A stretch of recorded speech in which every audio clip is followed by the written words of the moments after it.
Арма әлемет. Сіздерді шынайы эфирде көріп отырғанымызға қуаныштымыз. Бұл біздің дәстүрлі ТОП-СеХБАТ айдарымыздың 2-ші маусымның 3-ші шығарылымы және әрі ең бірінші видео шығарылымы болмақ. Видеомызда бастамас бұрын осы арнаға тіркеліп, лайк басып, төменде тұрған қоңыраушаны түртек етіңіз. Сол кезде біздің видеомызды әрдайым бірінші болып көретін боласыздар. Істедіңіз бе? Ендеше не қарап тұрмыз? Бастаймыз.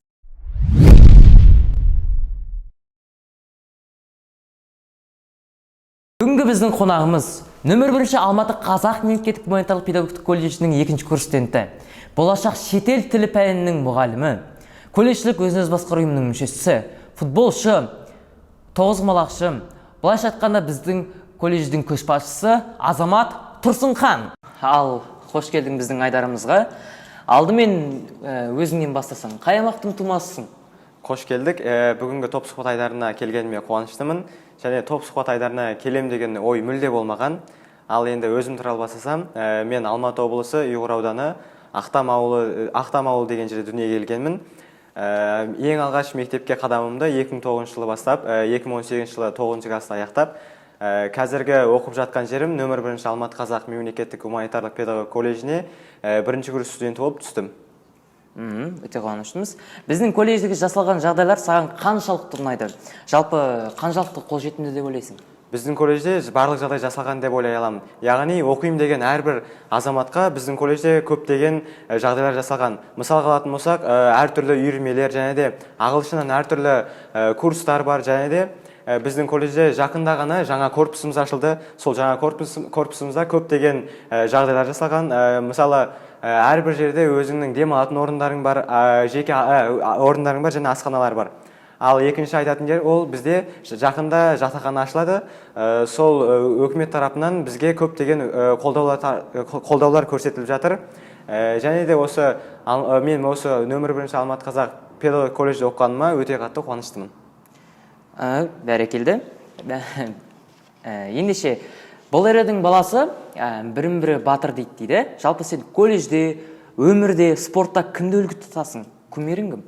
Менің колледждегі ең бірінші кумирім ол Алуа Мұратқызы. Яғни біздің колледжіміздің президенті және өзін-өзі басқару ұйымының басшысы. Және де жақында ғана Қазақстандағы ең үздік 100 студенттің қатарына кірген Алуа Мұратқызын айта аламын. Яғни Алуа Мұратқызы бізге өзінің көптеген жақсы істерін, жақсы өзінің бойындағы қасиеттерін біздің бойымызға дарыта білді.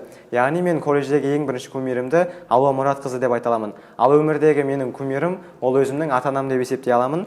Ал сосын спорттағы кумирлерім, мысалы Геннадий Головкин, тағы да басқа, сол осы қазақтың намысын көтеріп жүрген әрбір спортшы мен үшін кумир болып табылады. Түсінікті. Ал жаңа өзімізде айтып қалдық, өзін-өзі басқару ұйымы туралы үшін. Жалпы өзін-өзі басқару ұйымына қалай тап болдың? Тырнақшаның ішінде тап болдың деген сөз. Қалай тап болдың? Өзін-өзі басқару ұйымы. Ең алғаш 2018 жылы колледжге келген кезде 2018 жылдың 24-ші қыркүйегінде, яғни ең алғашқы айлық көрсеткіштік жиналыс болды. Сол кезде өзін-өзі басқару өзін-өзі таныстыра бастады.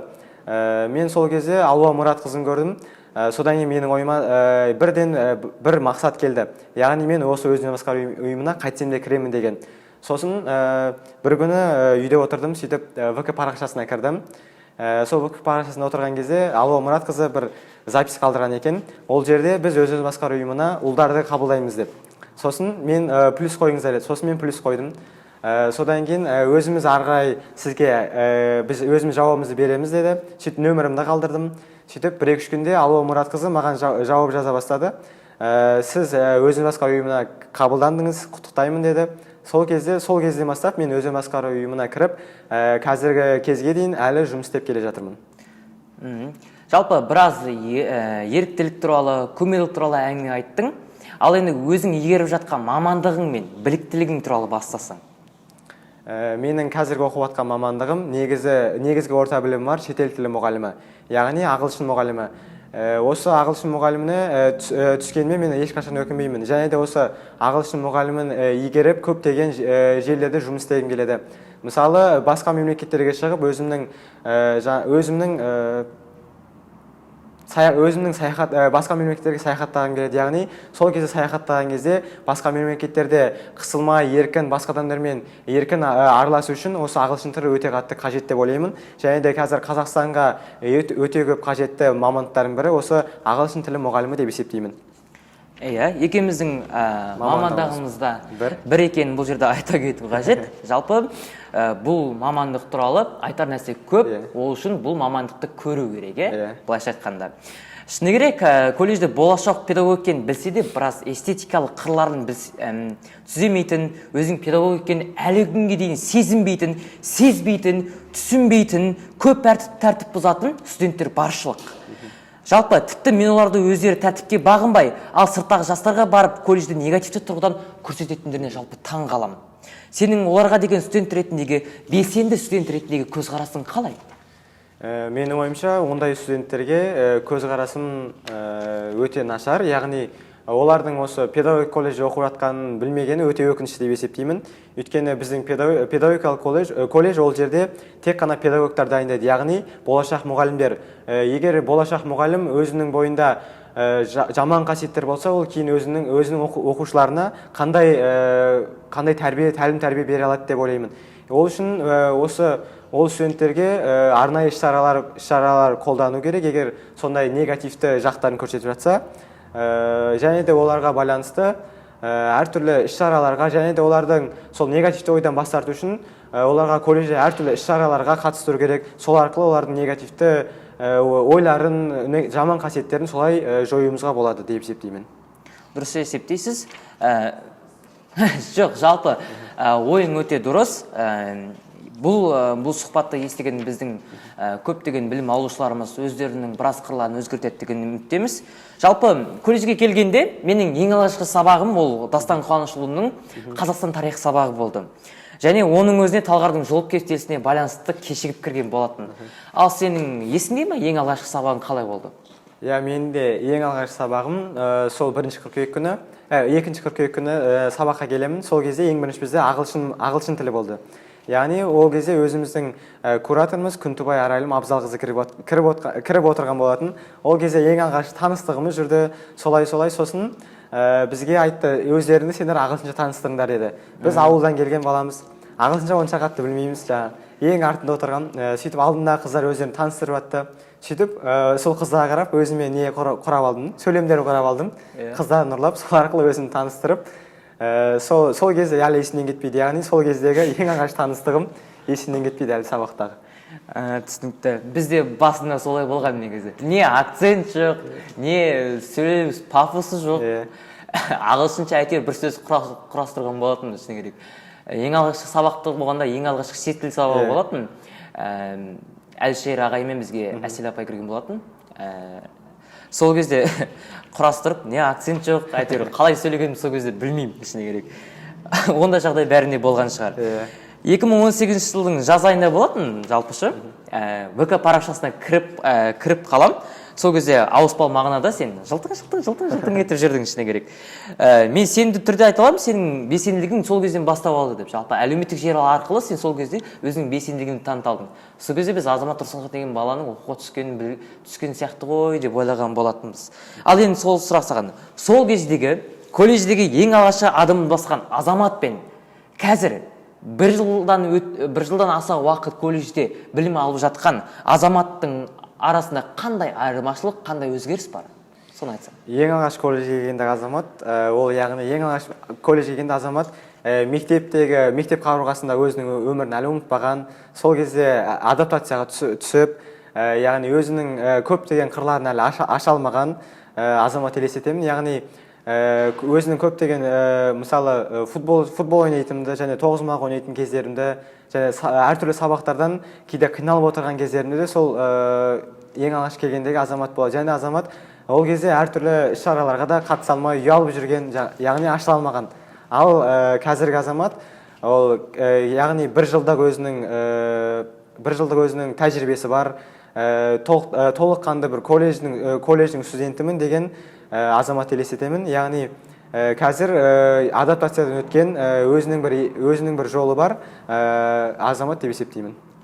ойың дұрыс, біраз өзгешеліктер бар. Шыны керек, сенің осы өзгешеліктерінің арқасында осында сұхбат алуға біз де үлкен қызығушылық білдірдік. Сондықтан сенің айырмашылығы өзгерістердің қандай екенін біздің колледждің білім алушылары өте жақсы біледі. Жалпы, сенің осы тоғызқұмалақ ойнайтыныңды білеміз, да? Шамасы сен ауылында біраз өте жақсы дәстүрлер жалпы қалыптасқан сияқты. Тоғызқұмалақ болсын, басқа дәстүрлер болсын, көкпар болсын. Енді көкпар көп ауылдарда болады, бірақ сонда дәстүр сендерде де сақталғандығын үміттемін. Олай деуіме себеп, сенің ауылында осыған дейін біраз келген білім алушылар, білім алушылар Қазанқап күзеді сияқты, көптеген білім алушылар тоғызқұмалақ ойынын біледі. Жалпы тоғызқұмалақты осы бала күнінен үйрендің ғой, кімнен, қалай үйрендің? Ең алғаш тоғызқұмалақты біз 3-ші сыныптан бастап үйрене бастадық. Яғни ол кезде біздің жеке тренеріміз болды.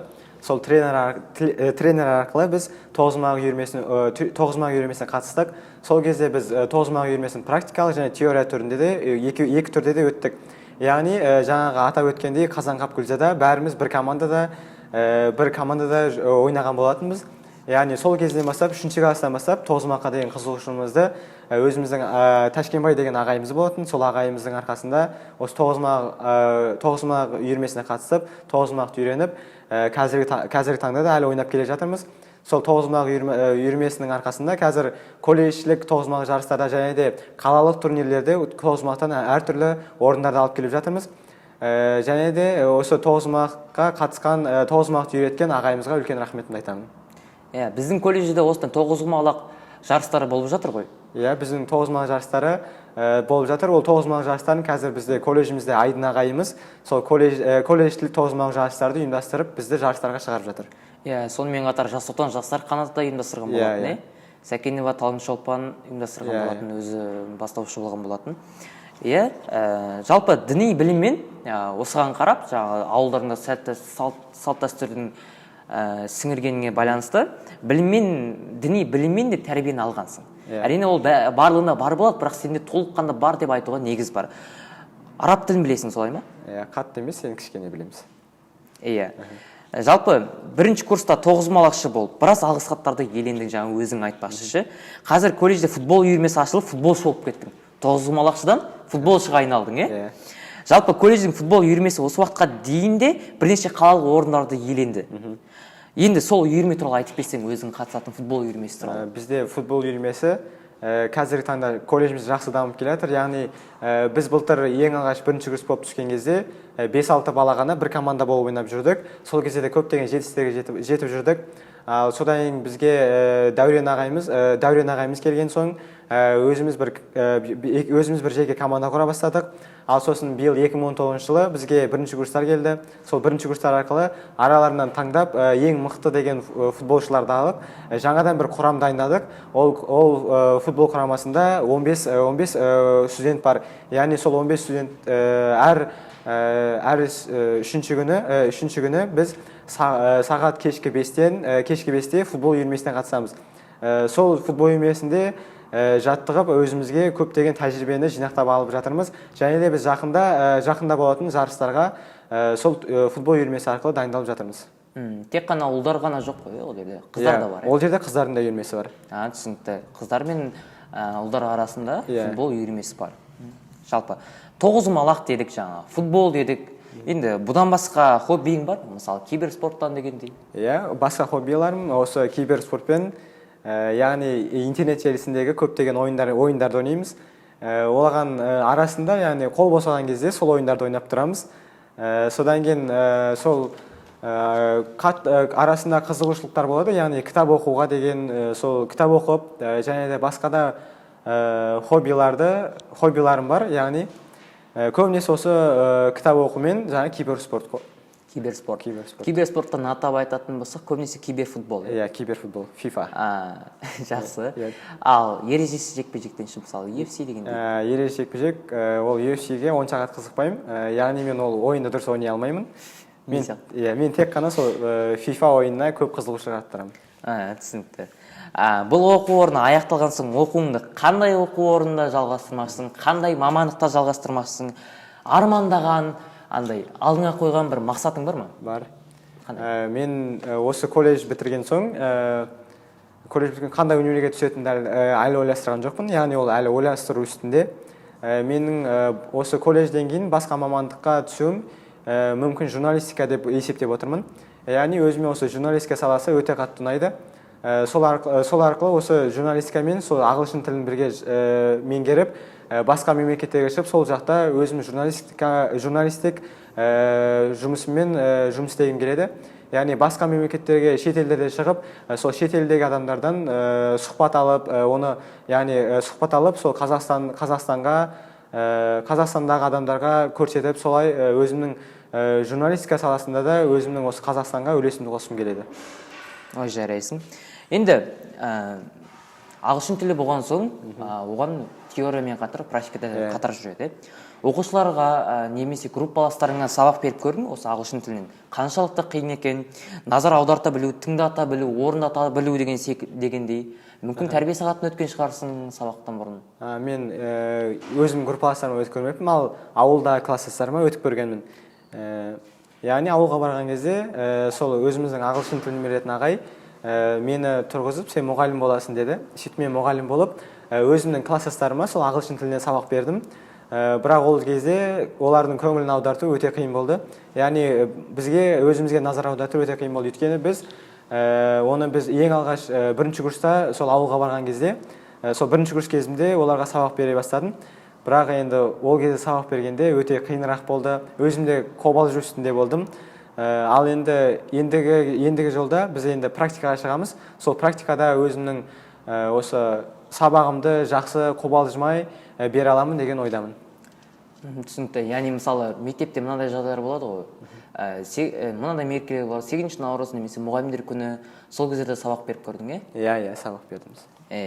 Енді ол жерде сабақ жоспар болмайды. Ол жоспарланбаған сабақ болады. Ол кезде көбінесе оқушылар дискриминация жасайды. Ал қазір барлығы жоспар бойынша. Біраз арасында кәдімгідей жылдар бойғы өзгерістер бар деген не ғой, дұрыс айтасың. Жалпы ағылшын тілін тереңірек игеріп жатырсың ба? Мысалы курсқа қатысып, немесе айнаның алдында өзіңнің дикцияңды немесе акцентіңді жөндеп дегендей? Осы ағылшын тіліндегі өзімнің тілімді жаттықтырып жатырмын, яғни курстарға барып жатырмын. Және де енді айнаның алдында өзіме олай дикциямды жөндеп көрмеппін.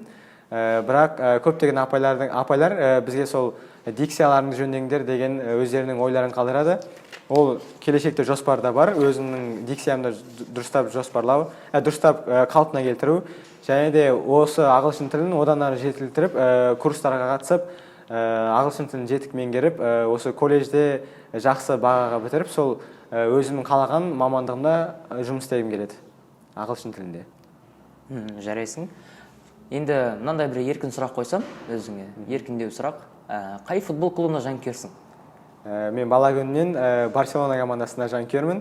Яғни Лионель Месси, біз көз ашқаннан бері сол Лионель Месси мен Криштиану Роналдуды өсіп келе жатқан балаларымыз. Сол маған бала күнінен Барселона командасы өте жақын болып келеді. Бірақ осы 1-2 жылдың ішінде Мұхаммед Салах шыққаннан кейін мен осы Ливерпульға да, Барселонаға да екеуіне бірге қатар жанкүйерлік етемін. Яғни екеуінің де осы әлемдік футболда өзі чемпион болғанын қалаймын. Жақында ғана өзіміздің сүйікті футболшымыз Лионель Месси өзінің 6-шы алтын добын алды. Және сол өзіміз футбол ойнағаннан кейін сол Лионель Месси сияқты ойнағымыз келеді. Сол бала күннен өзіміздің былайша айтқанда кумиріміз сол Лионель Месси Барселонада ойнап келе жатқаннан бері біз Барселонаның жанкүйері болып келе жатырмын. Қазақстан премьер-лигасының қай клубқа жанкүйер болмасаң да қолдау білдіресің? Қазақстан премьер-лигасында мен Қайрат командасына, өзіміздің алматылық болған соң сол Қайрат командасына жанкүйерлік етемін. Мен Астана. Бірақ көбінесе мен ол Қазақстан премьер-лигасын көп көре бермеймін. Дұрыс айтасың. Жалпы ойының бәрі дұрыс. Мысалы, менде Ювентус футбол клубына 2016 жылдан бері жанкүйерлік етемін. Жалпы бір уақытта екі командаға да жанкүйерлік еткеннің ешқандай сөкеттігі жоқ деген ойлаймын. Ойымыз бір жерден шықты. Мен де Барселона футбол клубының жанкүйерімін негізінде, бала күннен бері. Жалпы адамның кез келген жасында белгілі бір сезім туады да, мысалы. ғашықтық деген секілді, дұрыс айтасың. Ұнатып жүрген қызың бар ма? Жарайды, есімін айтпай ақ қоймайды. Егер жоқ болса, сенің идеалыңдағы қыз қандай болу керек? Ұнатып жүрген қызым бар. Енді есімі құпия болсын. Ал менің идеалымдағы қыз ол осы қазақи тәрбиеде өскен қыз, және де ата-ананы құрметтей білетін, және сол ата-анам риза болатындай қыз болса, маған одан артық ештеңе керек емес. Өмірлік ұстанымың бар ма? Қандай? Өмірлік ұстанымым ата-анам менің азаматым, яғни менің балам деп мақтанатындай азамат болғым келеді. Өмірде кімдерге үлкен алғыс білдіресің? Өмірде ең бірінші ол Алла тағалаға, ал екіншісі ол өзіміздің осы бізді жарық дүниеге әкелген ата-анамызға алғысын білдіремін. Содан кейін осы мектеп қабырғасындағы өзімнің класс жетекшіме және де әртүрлі мұғалімдеріме рахмет айтамын. Ал қазіргі оқып жатқан осы пет колледжімізге өзімнің алғысымды білдіремін. Азамат, сұхбатқа келісіп келген үшін саған үлкен алғысымызды білдіреміз. Әрдайым алға қойған мақсатыңа шабыт алып,